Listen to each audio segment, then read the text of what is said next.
Hey, good morning. Woo! All right. Hey, if you're watching online, we're glad that you're a part of this service. We invite you to come and be a part of this group sometime. But if you grew up in the 80s, you are familiar with the A-Team. Anybody seen the A-Team? Maybe reruns, right? Are they Nick at Night? If it wasn't for Nick at Night, right? But the A-Team. You know the story of the A-Team. Some of you are like, I have no idea. There are four or five guys. I think it's five actually. Anyway, this team of this group of people who were arrested, falsely accused, all that said they were Vietnam vets, and then they escaped from military prison, and they were doing all this good stuff. You know, one main character in the A-Team was Hannibal. Remember Hannibal? He's the older guy, kind of the ringleader of the group, and he had this saying at the end of every show. He would always say, "I love it when a..." There we go. I love it when a plan comes together. And so there's another show about that same time that we watched as kids, and that was MacGyver. Anybody watch MacGyver? And how many of you learned how to fix everything by watching MacGyver, right? It was, A-Team and MacGyver, it didn't matter what circumstance they found themselves in. I remember one episode of the A-Team, they were like pinned up in this cave, and there just happened to be a welder and steel and all that, they were able to build this armor for their van, and it was just like, really? And then MacGyver, every show, it didn't matter. If he had duct tape, tinfoil, and some bobby pins, the dude he just fixed it all, saved everything, and just the plan seemed to always come together for these guys, right? Well, what happens when your plan doesn't come together? Don't you hate it? Don't you hate it when your plan doesn't happen the way that you thought it would, that your plan doesn't come together, right? That's the world that we live in. No matter how well we plan, no matter how well we lay out our schedule and get everything lined up, it just seems to not work, right? It just seems that something goes wrong. Vacations, fun days, whatever. This past week, Robin we like to plan, and she was putting some plans together, and she was making it happen, and we're going to get together as a family. And as your kids start getting a little older, they're scattered all over the place, and then we've got relatives we want to get with, and so she's working it, man. She's like, okay, we're going to be here, and we're going to go to the lake, and we're going to do this, and so I'm just the do boy. I'm just like, just you get this, okay, I'm getting it all, and then it decided to almost snow this week, right? It's like, where the heck that come from? It's like it's 60 degrees during the day, and so all of a sudden the plans kind of got scrapped, and like, wow, we can't do that. And then one of them gets sick, my son and his wife get sick, and they're not there, and things just don't happen. And sometimes that's our lives, right? We plan and we strategize. Any planners in the house? Couple of you, yes, yeah. There's one person here this morning that totally amazes me in her ability to plan. That's Shelly Black. She's running the sound this morning. She's mixing it up for us today. But she is a master planner, and they did a trip to Disney World a few years ago, and I just remember her sharing her plan and her schedule, and it's like, oh my goodness. I hope it worked out for her. I didn't check with her after the first service, but my guess is everything didn't work out exactly the way that she had planned, even though it was well planned out. And sometimes that's our case, right? The things that we work so hard at planning, it just doesn't work out the way that we think it would. And because people get sick, the kids get tired, the weather doesn't cooperate, right? Now listen, ladies, next week is Mother's Day. We already know that, right? I had a conversation with my mom a few years ago, and I said, Mom, you excited about Mother's Day? She says, no. It's kind of like another day of the year. I'm like, really? Are we that bad as kids? She said, when you guys were younger, I used to get my hopes up so much, and I was always disappointed. Any disappointed moms here this morning? It's true. It's true. And I'll just tell you, from the dad's side of things, my kids are getting a little older, so the threats are a little different. But when they were little, I won't tell you what I told them, but go to jail for that. But you are going to behave today. And they never did. You want to rip their arms off and beat them with them, but, they just didn't do it. And so moms, I hope your kids are just obedient, but they're probably not going to be. Dad, you might threaten to rip their arm off and beat them with it, but they're still going to, so sometimes our plans don't work out the way that we think that they will. So what we tend to do is we tend to just not make any plans, right? We tend to just give up, just lower the expectation. Well, that's not the solution either.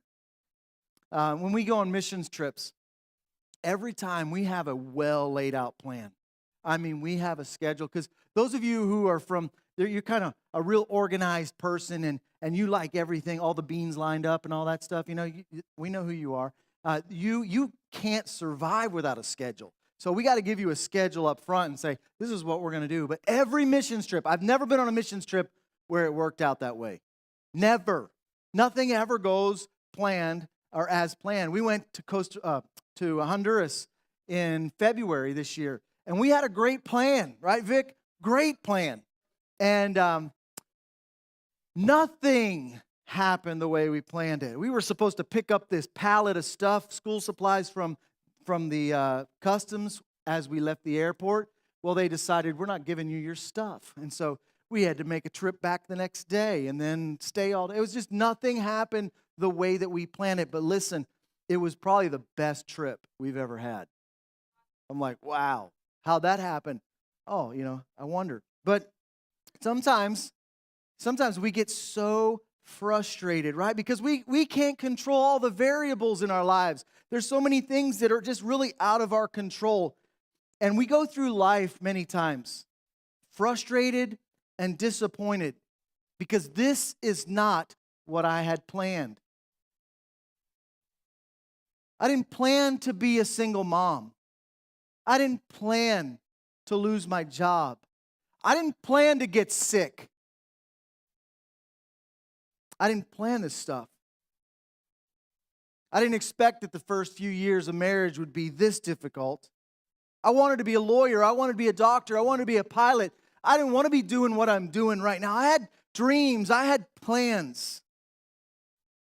She's sick all the time. He's gone all the time. The baby cries all the time. And we go through life frustrated and disappointed. I know I'm talking to you this morning because I've been there myself. If you're not there today, you might be there next week. But we go through life and we're just frustrated because why can't anything go the way that I plan, right? Why doesn't it work out? And sometimes things start to happen and things start to pile up in our life. And as we look back and we say, this is so far from what I had planned for my life. We wonder, does our life really matter?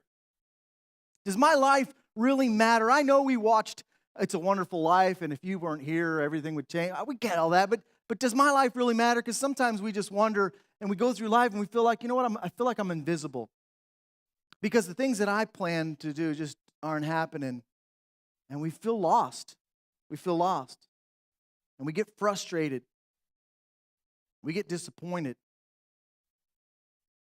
See, we get frustrated and we get disappointed when our plans fall apart because we forget that we really don't have control over everyone and everything.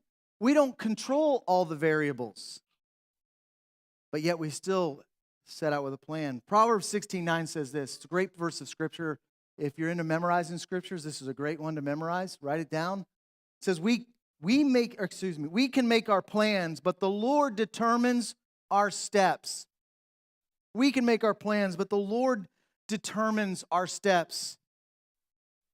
Listen, I want to share something with you this morning that I think if you'll grasp, if you'll listen to it and you'll let it just sink into your heart, not up here. I mean, we're so much on just thinking we know everything, but let it sink into our hearts. I believe it'll transform you because I think there are people here this morning that are frustrated with your life. As you look at your spouse at night while he's snoring away, you're thinking, really? This is not what I had planned. As you see your kids running amok, you're like, this is really not what I had planned. And you go to work on Monday and you deal with the imbeciles that you have to deal with, right? I use that tongue in cheek.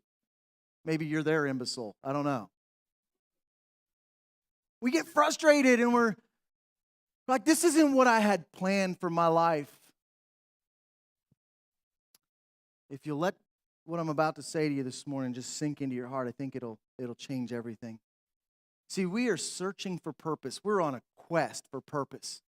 When you ask people, what's your purpose? I mean, that's a big question that people really want to know. Why am I here? What is the purpose of my life? You have purpose, and I have purpose because God has a plan. Say it with me. I have purpose because God has a plan. See, God has a plan for this world, for everyone in it, for everything in it, for you specifically. We know, oh yeah, God has this big plan, but how do I fit in? You fit in very perfectly into His plan. You have purpose. And your purpose is because God has a plan. See, you're never going to find your purpose in and of yourself. This is the key. You're never going to find your purpose in and of yourself. But yet we try. We try. Welcome to the book of Esther, the story of Esther. We're in this new series, and we are going through the book of Esther, talking about purpose this morning. And I don't know if you've ever read the book of Esther. It's been actually a while since I've read the book of Esther. It's not one of those books that you go to for encouragement every day, like a psalm or a proverb. But and so it's been a few years. And so when I knew, okay, I'm going to be doing a series on that, I decided to read through. It's not a hard read. It's 10 chapters. That sounds like a lot, but they're short. There's no pictures, guys. But anyway, you can read through it really fast.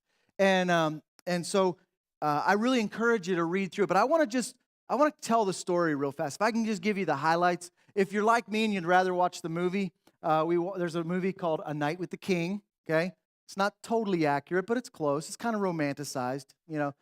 There's another one on Netflix, I think, and it's titled Esther, so you can watch that. Or you can just pick up your Bible and read it. It's really easy to do that. All right, and you'll get the whole real story. But I want to just highlight some things and help you to understand where we're going in this series. Because the story really starts about 125 years earlier when the children of Israel the Jewish people are taken into captivity. First the Assyrians, then the Babylonians, and then the Persians. And so the story of Esther is set in the time frame of the Persian Empire. And Esther is alive and living in what's called Susa. It's this area, region that the Persians have conquered. It's a huge empire. And so chapter 1 of Esther starts with King Xerxes. He's the king of Persia. He's having this party, this banquet. If you read through the book of Esther, they have a lot of banquets. There's a lot of partying going on. They're my kind of people. But anyway, they're having this party. And so Xerxes wants to show off his trophy wife to all of his friends. This is my interpretation. It doesn't say it exactly like that, but that's basically what happened. And so Vashti, the queen, basically says, "Nah, I'm not up for that tonight. I don't want to be on display." And so she says, "I'm not coming to the banquet." Well, it really put Xerxes in kind of a bad place, right? Sometimes our wives do that, right, guys? When they kind of put us in our place. You ever had that happen to you? It's like, "Oop," and you walk away. Well, Xerxes wasn't doing that. He's like, "I got to put my foot down. I got to show everybody that I'm the head of this house." And he actually did it, and he put her out to pasture. He basically said, "You're no longer the queen." I don't know if he took the head off or what, but she was no longer queen. Well, now there's no queen, and so people are saying, "Hey, you need a queen." So they round up all the virgins, and they get them all together, and they spend a whole year in beauty treatments. Read it. It's amazing. I mean, talk about a pretty cool deal, ladies. A year of beauty treatment. Nails, facials. I'm serious. And so during that time, something about Esther catches the eye of the head eunuch who's over the harem. And she has favor with him. And not that kind of favor, but you know what I'm saying. Because he's a eunuch. You get that, right? All right, we won't go there. But and so in the process of that, she gets special treatment and all. And then when it's her time to go in and spend a night with the king, and let's be real, because the movie kind of romanticizes and all. I mean, she was going to have sex with him. That was it, And he was kind of trying her out. And something about it, something about her caught his attention. Of all the women, and she gained favor with the king and became queen of Persia. Huge deal. See, because Esther is a Jew, she was raised by her cousin Mordecai. Her parents died. She was an orphan. And now all of a sudden, this orphan Jew, who was really despised by most of the Persians, and they didn't know she was a Jew. They didn't tell people. They were, kept that under the radar. Now all of a sudden, this orphan Jew is the queen of Persia. She didn't plan for that. It's not something, I'm sure she didn't sit around as a young girl dreaming about being in the castle, because I know it sounds great, a year of facials and all, but that job had to have been the worst. There's a whole lot of things that went along with it. But here she finds herself in this position. And now enters scene the evil villain Haman. Haman is a guy who despises the Jewish people and wants to wipe them off the face of the earth. And so he gets a decree from Xerxes to be able to do just that. And the Jews hear about it. And from the entire Persian Empire, Haman's plan, and he's been given approval now to wipe out the entire Jewish race of people. This is serious. And all of a sudden, Mordecai and all the Jews realize this and learn this. And Mordecai covers himself in ashes. He rips his clothes. He covers himself with sackcloth. He's in mourning. And he's like, what are we going to do? What are we going to do? I mean, a death sentence has been laid down. It's not, and this is an irrevocable law. It was the law of the Medes and the Persians that once it was stated, it was going to happen no matter what. And so they knew, we're toast. We're gone. And so he goes to Esther and says, did you know what's going on? And says, maybe for such a time as this, maybe this is why you were born. And Chuck's going to talk about that more next week. And so she says, she calls a fast. And so people fast. And she decides, you know what, I've got to go in to talk to Xerxes. I've got to go into his presence. Well, you didn't just walk right in, even though, you're the queen.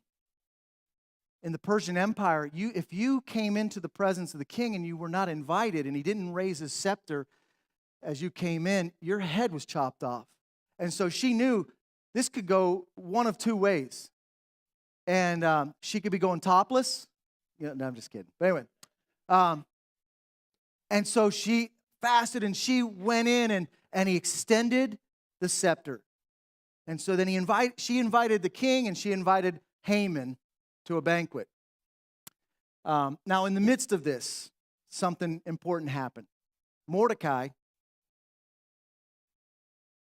thwarted a plan to kill, that the palace guards had started putting together to kill Xerxes. Xerxes actually ended up being killed as a king, but not then. And they thwarted this plan, and it was recorded in the Chronicles, but nothing was ever done for Mordecai, and so it went on and all. But anyway, so Haman and Xerxes get invited to this banquet, and then she invites them to another banquet, and they come, and then at that banquet, she tells Xerxes what is going on, what Haman has planned. And when Xerxes leaves, Haman comes over and he's begging her and groveling.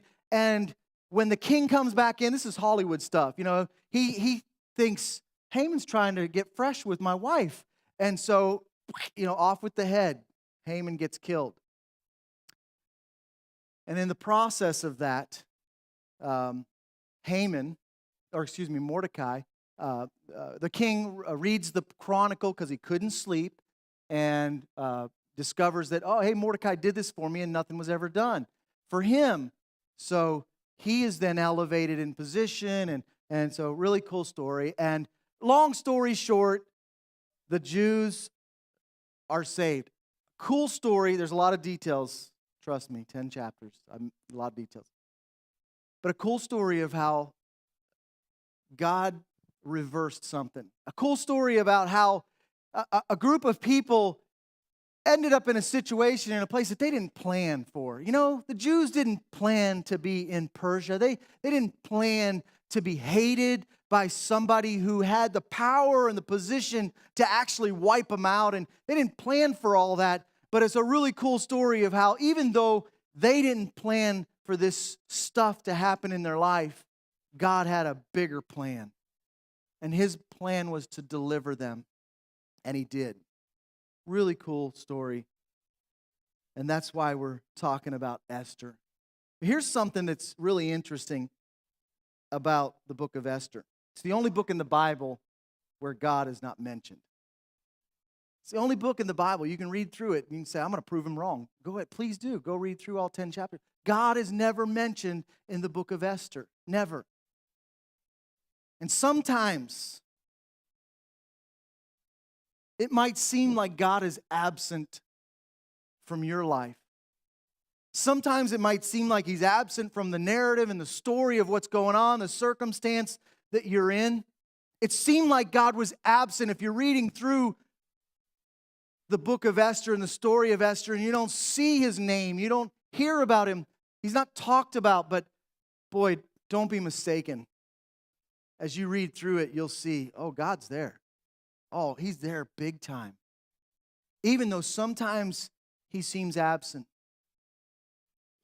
In your life, in my life, we have those times, don't we?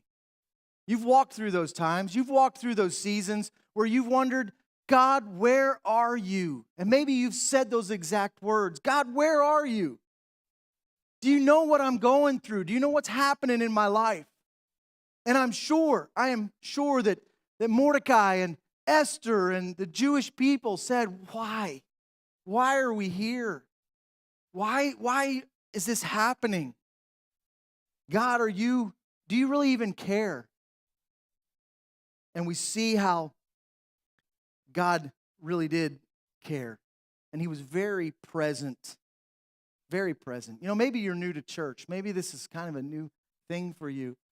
But as you look back at your life, you know, in the midst of it, you don't see it. Sometimes it's really hard to see God when you're in the midst of just doing your thing. But as you look back, you're like, wow.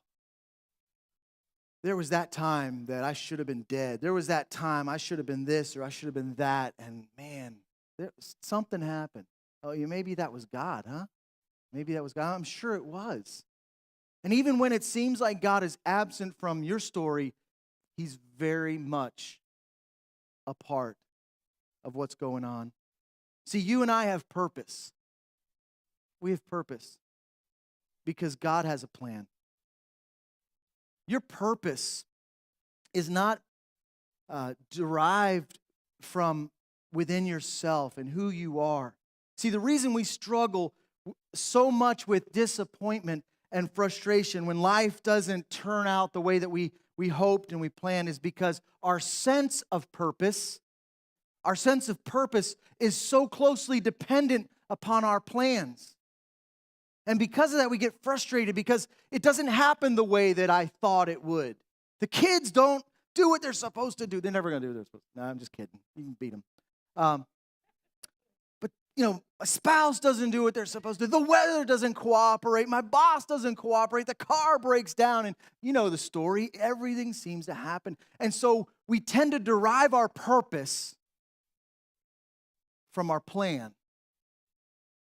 And then we get frustrated. And then we wonder, man, does my life really matter? Does it really matter?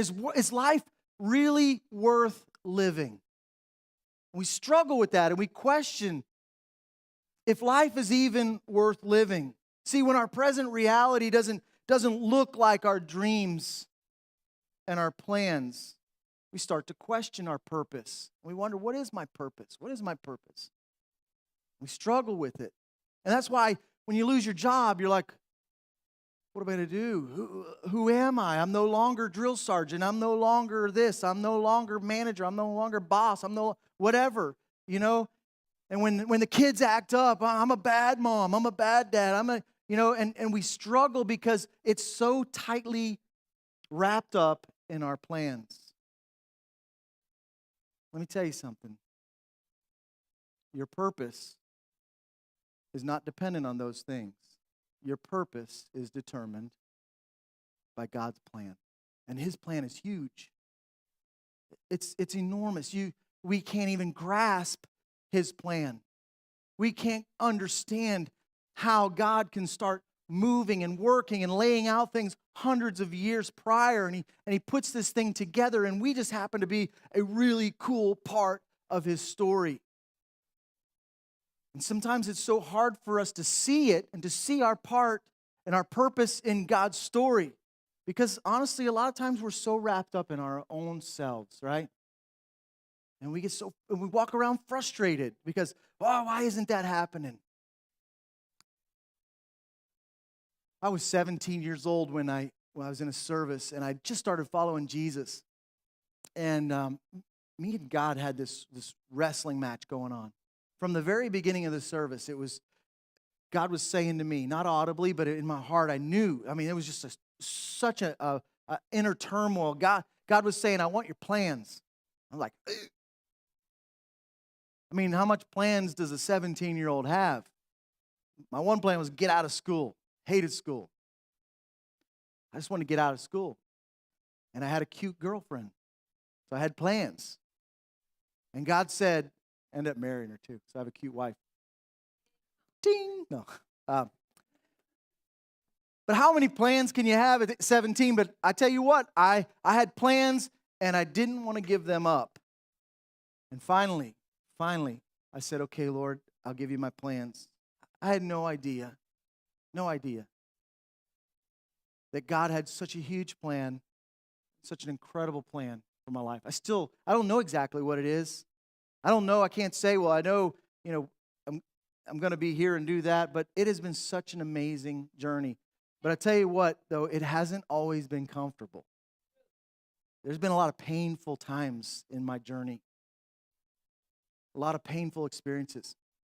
We're walking through one of those right now. We're walking through a season for the last year when my mother-in-law was diagnosed with brain cancer, and it changed our world, and it's changed her world. It's changed my father-in-law's world. We didn't plan for that. My wife didn't plan for her mom to go through this stuff.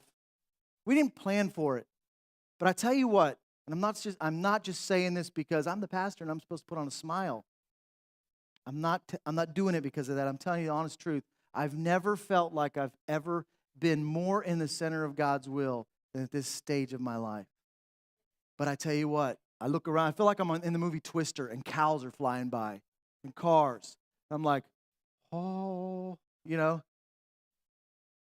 But I know God is in control. I know He's in control. Why do I know that? Because He's been so faithful through the years. I've trusted Him, and He's been so faithful. It's not I'm grabbing for hope. I've seen Him. I've seen Him do it. Does that take away the pain and the pressure? It makes it bearable. It really does. It makes it bearable because I know that God is in control. See, we have purpose because God has a plan, and His plan is much bigger than you and I can ever imagine. Jeremiah 29:11 says, "For I know the plans I have for you, declares the Lord. Plans to prosper you and not to harm you. Plans to give you a hope and a future." This is what God's plan is for you and I. That's His plan. I don't know about you, but I would rather trade my plan as little. Now, I thought it was pretty big at 17, but I'd rather trade my plan in for a plan like that. A plan that I'm a part of something, that my life has purpose. And no matter what goes on in my life, I can trust Him that He's working His purpose. So your purpose doesn't come from your looks. People might recognize that.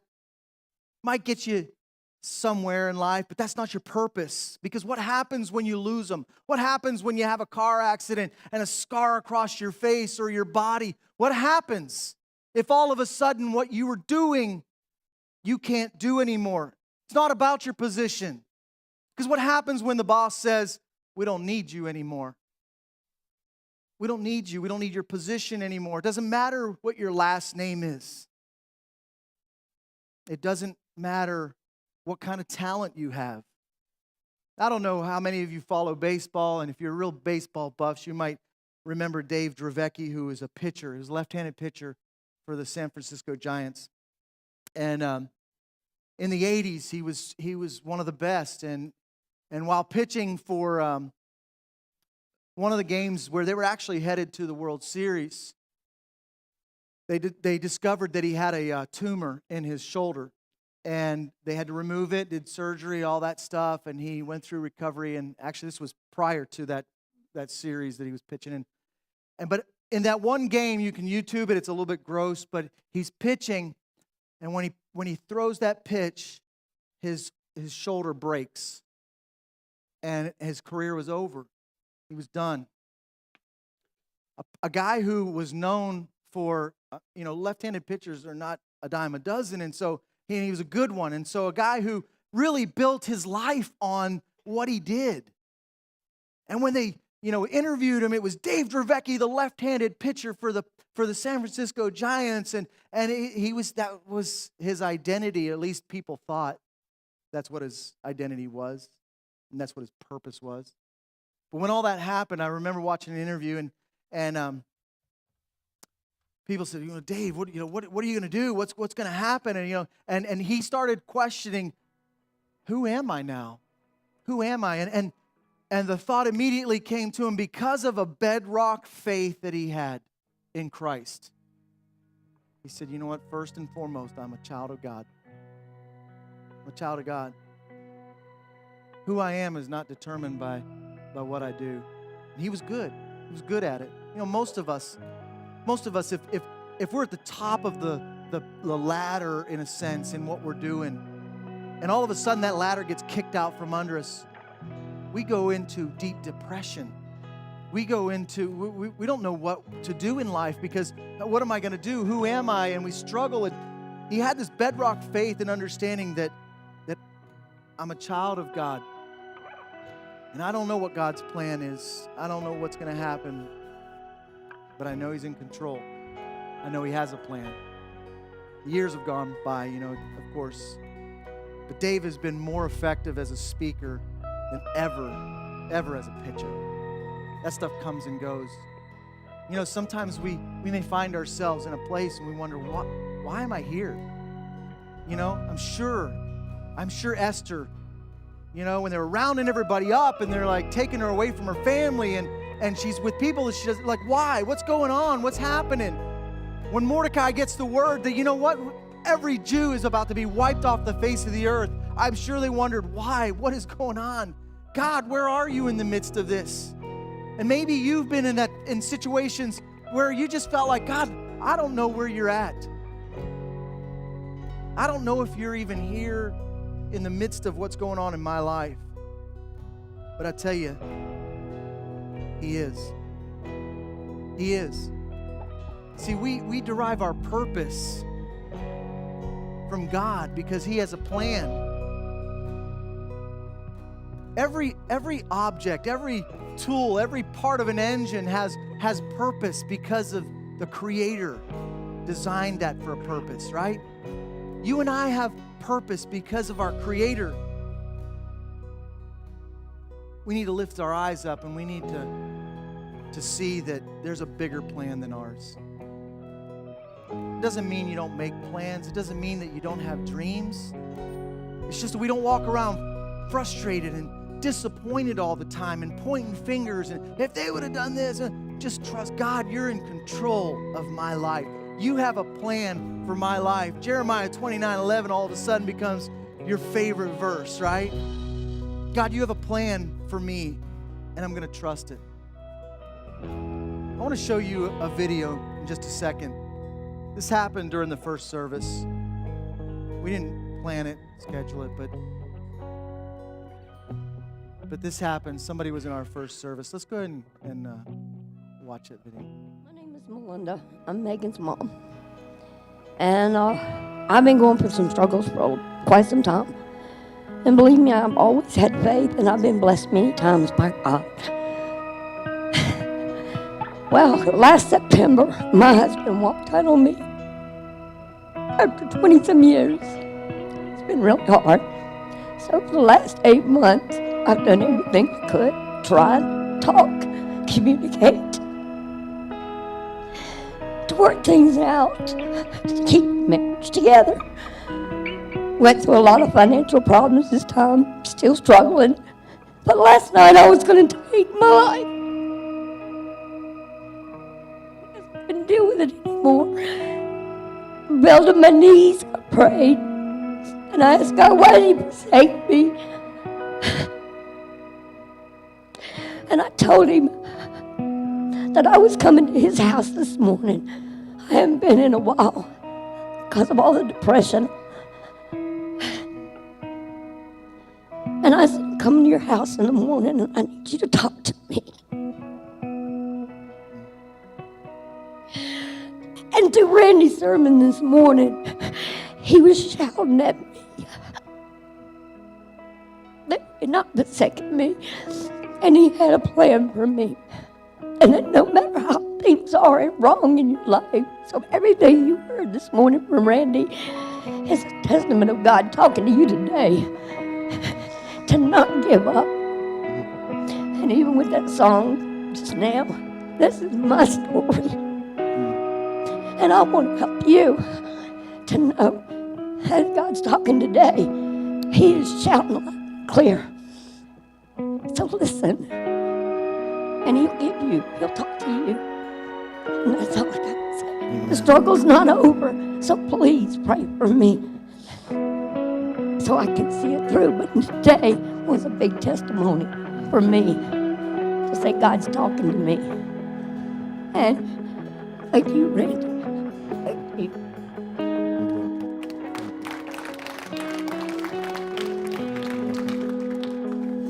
You know, amen. I'll tell you what, kind of gives you a glimpse of how big God is and how much He's in control. I didn't just think of the sermon last night. This sermon's been prepared about 9 months ago. It's really when the process started. God said, I want you to preach on Esther. Who would have known, huh?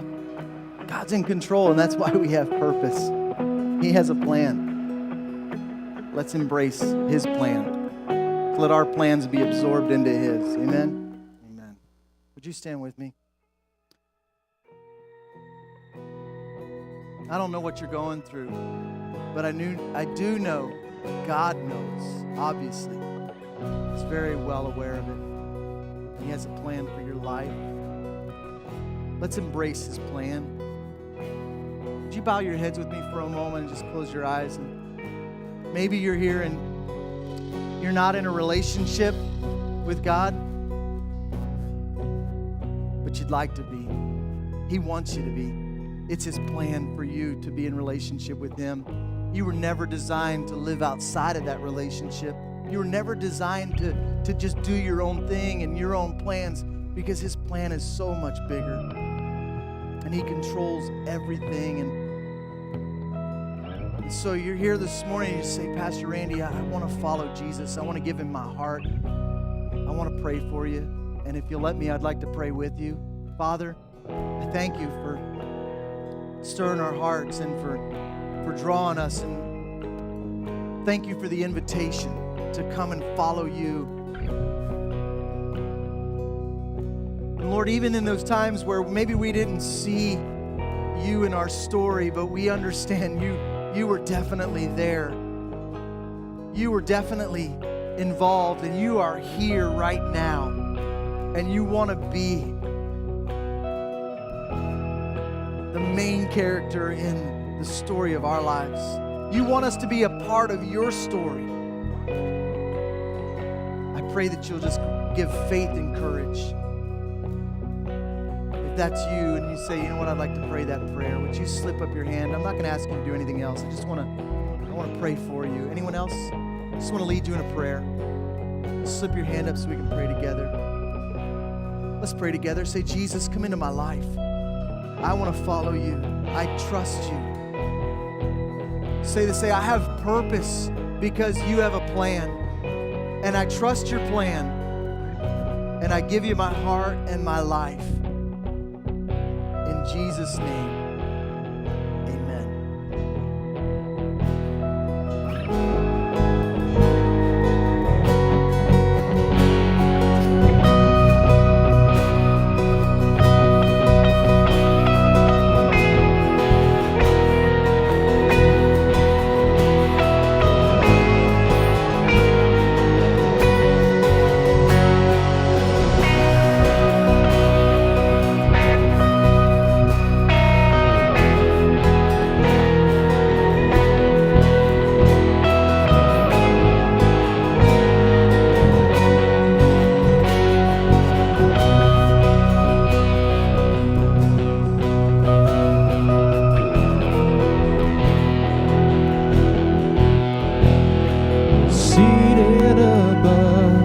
thrown in the Father's love,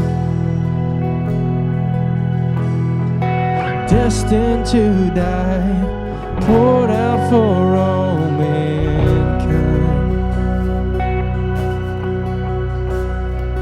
God's only Son, perfect and spotless one.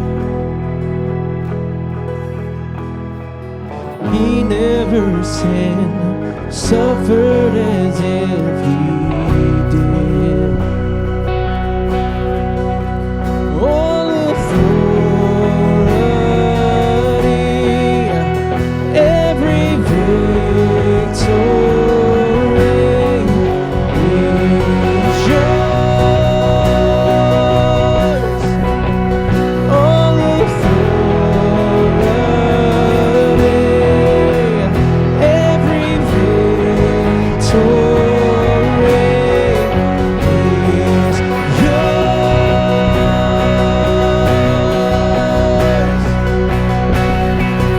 Come on, let's lift him up in this place this morning.